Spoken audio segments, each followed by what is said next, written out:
Hello.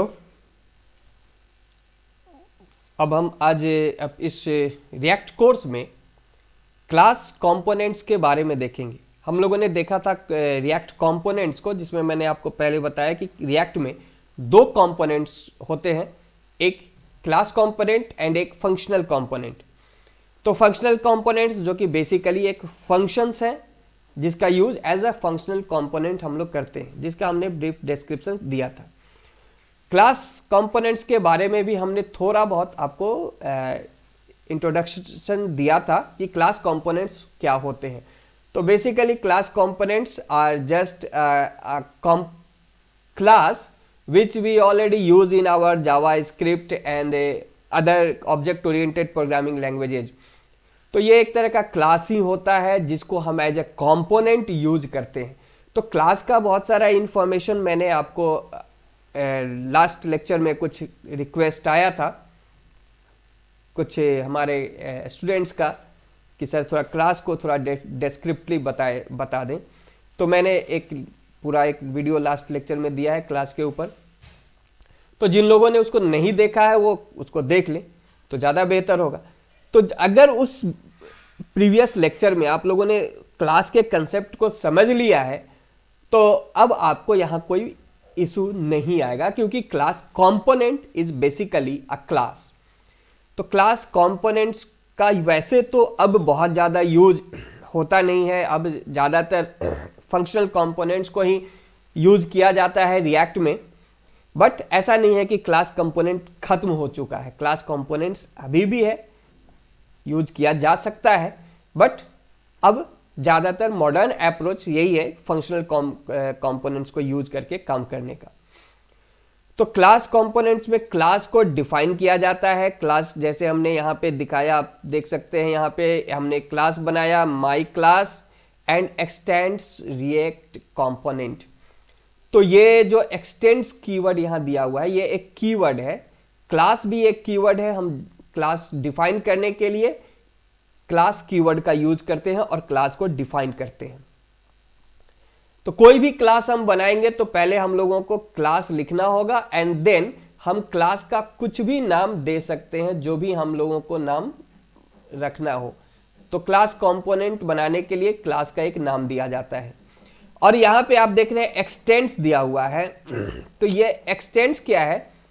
This is also a keyword. ये भी एक कीवर्ड है और जो जावा से फैमिलियर होंगे वो लोग जानते होंगे कि एक्सटेंड्स कीवर्ड किसी एक क्लास को इनहेरिट करने के लिए यूज किया जाता है। और मैंने इसके बारे में इनहेरिटेंस का कुछ कंसेप्ट लास्ट लेक्चर में दिया भी है। तो एक्सटेंड्स का मतलब हम यहाँ इनहेरिट कर रहे हैं एक क्लास को। कौन सा क्लास है? React component class, react dot component class. ये दो क्लासेज हैं, रिएक्ट डॉट कंपोनेंट। इसको इनहेरिट करना होगा क्योंकि हम चाहते हैं अपने क्लास को, जैसे हमने यहाँ पे लिखा है माई क्लास, तो ये हमारा क्लास है, ये हम डिफाइन कर रहे हैं। तो हम चाहते हैं अपने इस क्लास को एक रिएक्ट कंपोनेंट के रूप में डेवलप करना। हम इसको एक रिएक्ट कंपोनेंट बनाना चाह रहे हैं। तो रिएक्ट कंपोनेंट बनने के लिए जो इसको फीचर चाहिए वो फीचर प्रोवाइड करेगा रिएक्ट डॉट कंपोनेंट क्लास। तो जब तक हम किसी भी क्लास को इनहेरिट नहीं करेंगे अपने क्लास में, जब तक हम रिएक्ट डॉट कंपोनेंट को इनहेरिट नहीं करेंगे अपने क्लास में, हमारा क्लास रिएक्ट कंपोनेंट नहीं हो पाएगा। तो आप इसको ध्यान रखेंगे कि अगर आप कभी भी अपने क्लास को एक कंपोनेंट बनाना चाहते हैं, then you must have to inherit this React dot component class. This will be always your super class to being your class as a React component. तो हमने इसको रिएक्ट कंपोनेंट बनाया और हम अपने क्लास में एक रेंडर फंक्शन लिखेंगे। तो रेंडर फंक्शन हम क्यों लिखेंगे? ताकि हम जिस HTML को रेंडर करना चाहते हैं वो हम यहीं पे लिखेंगे। और जब इस क्लास को हम कॉल करेंगे, हम इस क्लास को इंस्टेंशिएट करेंगे, इसको इनिशियलाइज करेंगे, ये रेंडर फंक्शंस भी कॉल हो जाएगा। तो ये मैंने एग्जांपल आपको लास्ट लेक्चर में दिखा दिया था, रन कराया था, आप वहां चेक कर लेंगे। हम अभी एक दिखाएंगे आपको एग्जांपल। यहाँ पे मैं आपको एक और ये चीज़ दिखा रहा हूँ कि जैसे यहाँ पे आप देखिए कि मैंने दो क्लास डिफाइन किया, एक क्लास है माई क्लास और दूसरा क्लास है क्लास सेकेंड।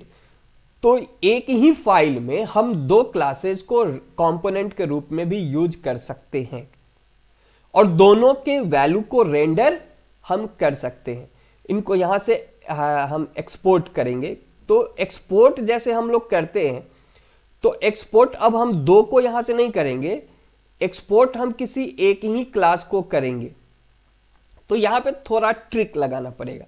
ट्रिक क्या लगाया गया, जैसे मैंने यहाँ पे क्या किया कि मैंने यहाँ पे क्लास बनाया माई क्लास और ये हमारा रिएक्ट कंपोनेंट को इनहेरिट कर रहा है और यहाँ से जो भी वैल्यू रेंडर हो रहा है वो वैल्यू रेंडर कहाँ करवा रहा हूँ मैं, आप यहाँ देखिए इस दूसरे क्लास में मैं इस क्लास को यहाँ पे कॉल कर रहा हूँ।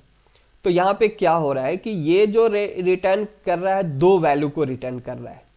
तो क्लास सेकेंड दो वैल्यू को रिटर्न कर रहा है, एक तो ये अपनी वैल्यू जिसको हम रेंडर कराना चाहते हैं इस क्लास से, और दूसरा ये इस क्लास को भी यहाँ इंस्टेंशिएट किया गया यानी कि ये भी रिटर्न होगा। तो यहां से दो वैल्यू रिटर्न हो रहा है, एक इसका खुद का और दूसरा इस ऊपर वाले क्लास का। तो एक ही फाइल में हम लोगों ने दो बना दिया क्लास को और उसको रेंडर किया। और अब हम यहां से किसको एक्सपोर्ट करेंगे, हम एक्सपोर्ट करेंगे क्लास सेकेंड को, दूसरे क्लास को। तो क्लास सेकेंड को हम लोग यहां से क्या करेंगे, एक्सपोर्ट कर लेंगे ताकि हम इसको index.js फाइल में कंप्लीटली इसकी वैल्यूज को रेंडर कर सकें।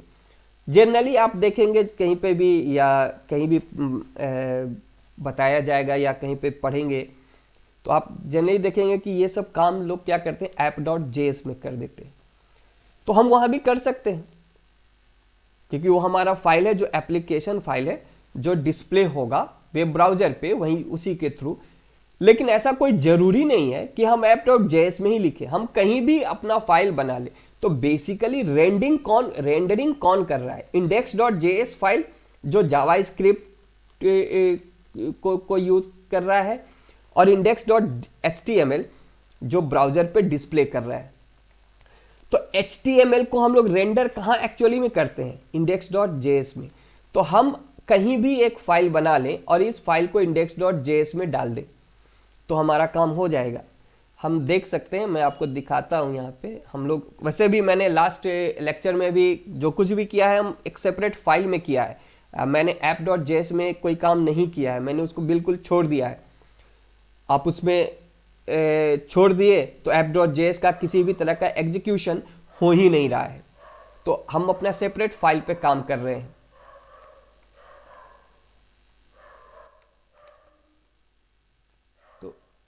अब यहाँ पे मैंने लिखा हुआ है ये सारा कंसेप्ट, आप यहाँ देख सकते हैं।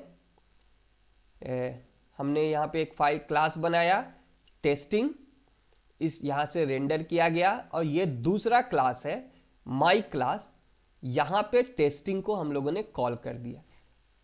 तो ये हमारा कॉल हो गया और एक्सपोर्ट हम किसको कर रहे हैं, माई क्लास को एक्सपोर्ट कर रहे हैं।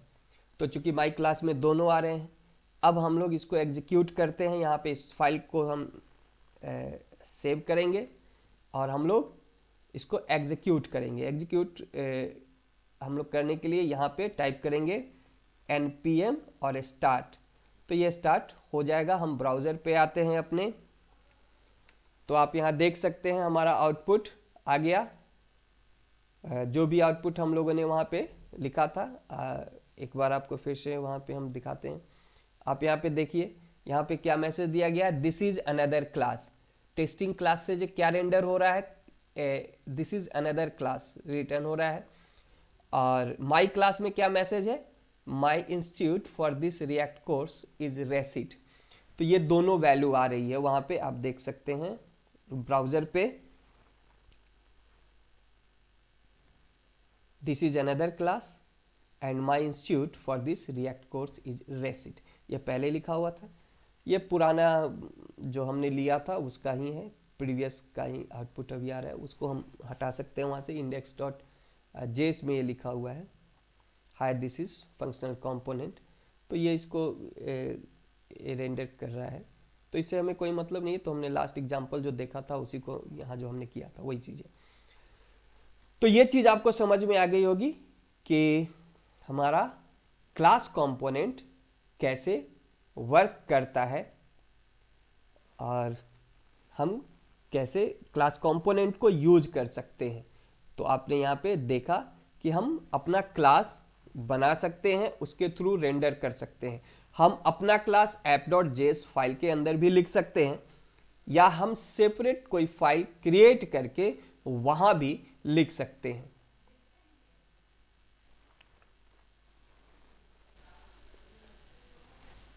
तो ये हमारा रेंडरिंग है। अब हमारे क्लास कंपोनेंट में कंस्ट्रक्टर होता है। तो क्लास कंपोनेंट बेसिकली एक क्लास है, तो क्लास में कंस्ट्रक्टर हम लोग डिफाइन कर सकते हैं। तो कंस्ट्रक्टर बेसिकली होता क्या है, कंस्ट्रक्टर एक तरीके का फंक्शन है। तो जनरली अगर कोई C++ या जावा बैकग्राउंड के होंगे तो वो कंस्ट्रक्टर को तो समझते होंगे, लेकिन उनको ये कंसेप्ट होगा कि कंस्ट्रक्टर का नाम वही होता है जो क्लास का नाम है। बट हमारे यहाँ पे क्या होगा, यहाँ पे कंस्ट्रक्टर का हम कोई नाम नहीं देंगे, कंस्ट्रक्टर को पूरा कंस्ट्रक्टर ही लिखेंगे। तो यहाँ पे जैसे हमारा क्लास का नाम है क्लास हेडर और हमने यहाँ पे कंस्ट्रक्टर लिखा है, तो ये हमारे क्लास का कंस्ट्रक्टर हो गया। तो कंस्ट्रक्टर एक ऐसा फंक्शन होता है जब हम किसी भी क्लास को या हम क्लास कंपोनेंट को इंस्टेंशिएट करते हैं, उसको इनिशियलाइज करते हैं, तो वो क्या करता है कि कंस्ट्रक्टर ऑटोमेटिकली कॉल हो जाता है और उसमें जो कुछ भी लिखा गया है वो एग्जीक्यूट हो जाता है। तो यहां पे अभी हम लोग क्या कर रहे हैं, प्रॉप्स यानी इसकी पैरामीटर्स को डिफाइन कर रहे हैं और अभी हम लोग कोई काम नहीं कर रहे हैं। अब यहाँ पे देखिए कंस्ट्रक्टर के बॉडी में लिखा हुआ है सुपर एंड प्रॉप्स। तो ये सुपर क्या है, सुपर एक कीवर्ड है जो सुपर क्लास के कंस्ट्रक्टर को कॉल करने का काम करता है। तो यहां पे हमारे हेडर क्लास का सुपर क्लास कौन है, तो हम एक्सटेंड कर रहे हैं react.component को। तो react.component हमारे इस क्लास का सुपर क्लास है और हम उसके कंस्ट्रक्टर को कॉल कर रहे हैं।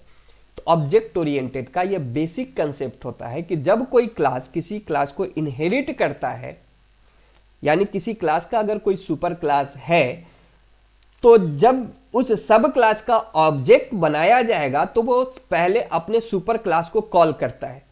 तो जब ये अपने सुपर क्लास को कॉल करेगा तो बाय डिफॉल्ट वो करेगा ही करेगा। तो यहां हम सुपर कीवर्ड से उसको जानबूझ करके एक्सप्लिसिटली कॉल कराते भी हैं।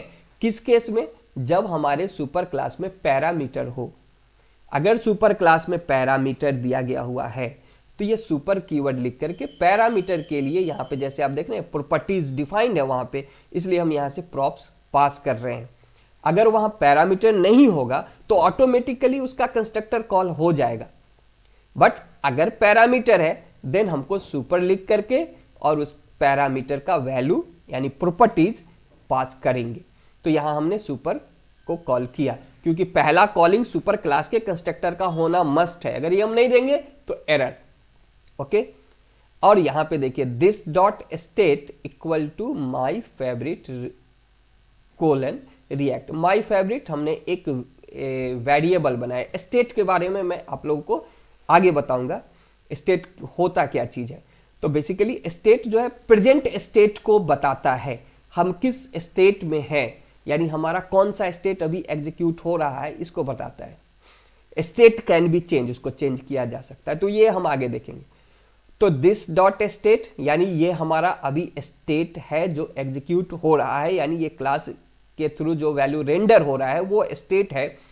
इस स्टेट पे हम वैल्यू दे रहे हैं, एक वेरिएबल दिए माई फेवरेट कोलन रिएक्ट, और जो वैल्यू रिटर्न हो रहा है यहां पे हम लोग क्या कर रहे हैं, this dot state dot my favourite, इसको यहां पे कॉल कर दिया। यानी यहां पे वैल्यू क्या आ जाएगा, ये रिएक्ट का वैल्यू यहां पे आ जाएगा। तो